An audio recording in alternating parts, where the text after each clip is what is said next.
So today, we're going to dive into a really fascinating and very specific interpretation of the Book of Revelation's four trumpets. We're looking at an analysis from the YouTube channel Midnight Cry, and it presents these prophecies not just as ancient stories, but as a literal step-by-step roadmap for the end times. So let's take a look at what that map says. Right off the bat, this is the verse that kicks the whole thing off. The language is incredibly dramatic, really symbolic. Hail and fire mixed with blood. What does that even mean? Well, for centuries, people have had all kinds of ideas. But the one we're digging into today sees this as step one in a very literal, very specific sequence of events. And that's really the core idea here.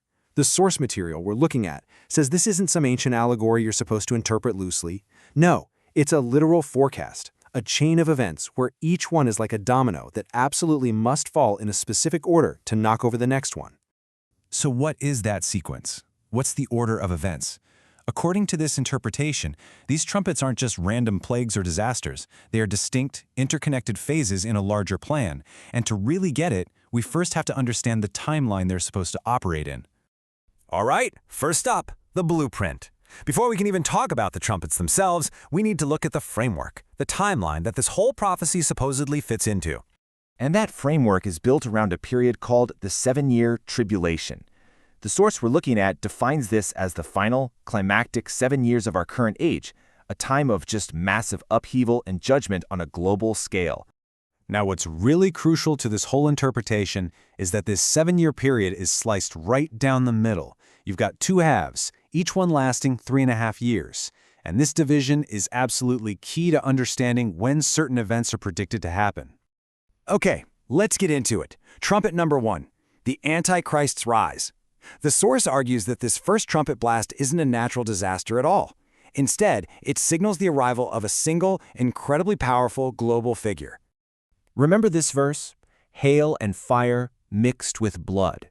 It sounds completely chaotic, violent, and just revolutionary, right? Well, according to this source, we're not talking about a literal hailstorm. The hail and fire is actually a symbol for the chaotic, destructive upheaval of a massive political revolution, and that revolution is sparked by the emergence of the figure we know as the Antichrist. Now, the timing here is fascinating.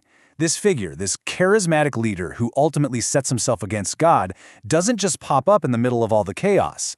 No, his arrival is the trigger.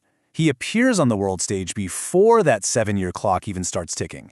His actions are what kick the whole thing into motion. He is quite literally the first domino.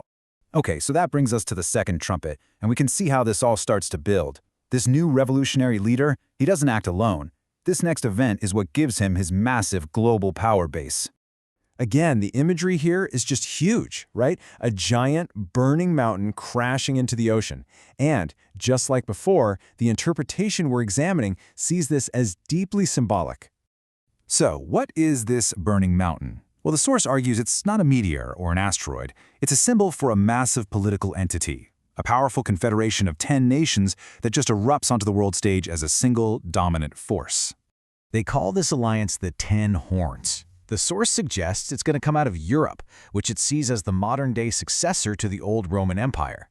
And its entire job, its whole purpose for existing, it's to throw all of its collective military and political weight behind the Antichrist, giving him the global authority he needs to operate.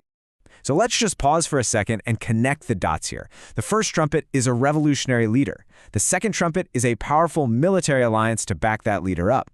According to this view, these first two steps are all about setting the political and military stage for everything else that's about to happen. Now this is where things get really interesting, because the source argues that the focus suddenly shifts. It moves away from political and military power and into spiritual and ideological control. And this is where it gets pretty intense. A great star named Wormwood falls from heaven, and it makes the rivers and the water bitter. Now that name is the key, Wormwood.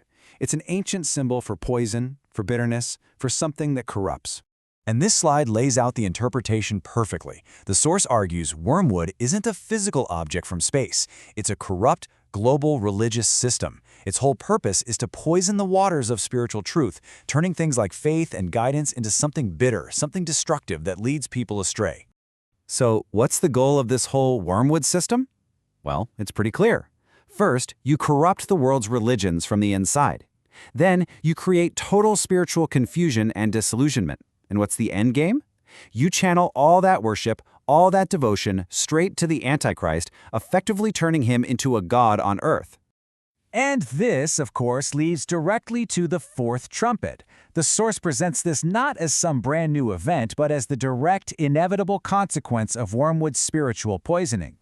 I mean, just picture that. A third of all the light in the sky, the sun, the moon, the stars, just gone.